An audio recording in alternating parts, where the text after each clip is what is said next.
Welcome to Technically You, the podcast where we take the confusion out of networking and make complex tech finally click. So, listeners, did you know that the internet moves exabytes of data every day? But here's the shocking part. It all comes down to just two delivery methods that couldn't be more different from each other. That's fascinating, and most people have no idea these two protocols are silently orchestrating everything they do online. Let's talk about TCP and UDP, because they're like the ultimate odd couple of internet communication. TCP is the perfectionist who triple checks everything, while UDP is just throwing data packets out there, hoping they land somewhere useful. So what makes these two approaches so fundamentally different? Well, imagine you're sending a really important package. TCP is like a courier service that requires signatures, sends tracking updates, and guarantees delivery, even if they have to try multiple times to get it right. And I'm guessing UDP takes a more relaxed approach. Oh, you could say that. UDP is basically throwing newspapers from a moving vehicle.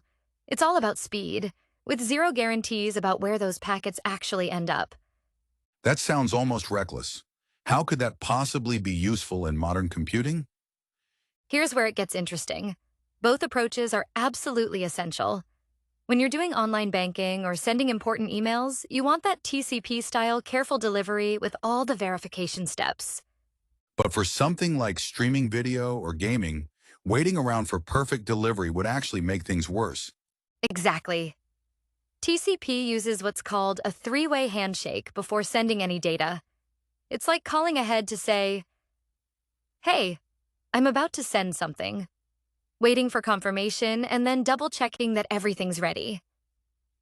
That must create significant overhead in terms of time and network resources. It does, and that's why UDP exists. Studies show that in video streaming, viewers will abandon a stream if it buffers for more than 2 seconds. UDP helps prevent that by prioritizing speed over perfection. How exactly does UDP manage to be so much faster? It simply strips out all the verification steps. No handshakes, no delivery confirmations, no packet ordering. Recent data shows UDP can be up to 30% faster than TCP in ideal conditions. That's quite a significant difference in performance. And here's something fascinating. The choice between TCP and UDP can actually affect how entire applications are designed. Developers have to think carefully about which protocol to use for different features. I imagine that decision becomes even more crucial when dealing with things like online gaming or financial transactions. Absolutely right. Industry statistics show that online games typically use both protocols. TCP for critical data, like purchases and game saves. UDP for real-time actions where speed matters more than perfect accuracy. That's really interesting how they leverage both protocol strengths.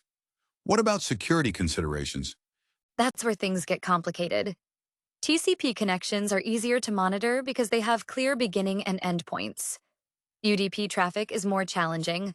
Security experts estimate that over 70% of malware attacks try to exploit UDP's lack of verification. So network administrators must have to handle these protocols quite differently. They do, and it's becoming more complex. Recent studies show that the average enterprise network now handles about 60% TCP traffic and 40% UDP. But that ratio is shifting as more real-time applications become common. How do they manage to balance all these competing needs? Through something called quality of service settings, network admins essentially create different priority lanes for different types of traffic. High-priority TCP traffic might get guaranteed bandwidth, while UDP gets whatever's left over. That makes sense, like having both express lanes and regular traffic on a highway. And here's what's really fascinating. These protocols have remained largely unchanged since the 1980s, yet they still handle modern internet traffic remarkably well. That's pretty impressive longevity for any technology standard. Though we are seeing some innovation. Google's QUIC protocol, now used in HTTP3, tries to combine TCP's reliability with UDP's speed. Early tests show it can reduce web page load times by up to 15%. It sounds like we're starting to push against the limitations of these traditional protocols. Yet they're still fundamental to everything we do online. Every time you load a web page, send an email, or join a video call, you're using both TCP and UDP in different ways. Looking ahead, what do you think the future holds for these protocols? While we'll definitely see more innovations built on top of them, the basic principles behind TCP and UDP represent fundamental trade-offs in networking: reliability versus speed. Trade-offs aren't going away anytime soon. That really puts into perspective how these invisible protocols shape our entire online experience. Indeed, and next time your video call freezes or your download needs to restart, you'll know exactly what's happening behind the scenes. It's all part of this delicate balance between getting data delivered perfectly and getting it delivered fast. Subscribe to Technically You for more clear, confident conversations about the tech that powers your world. Until next time, stay connected and stay curious.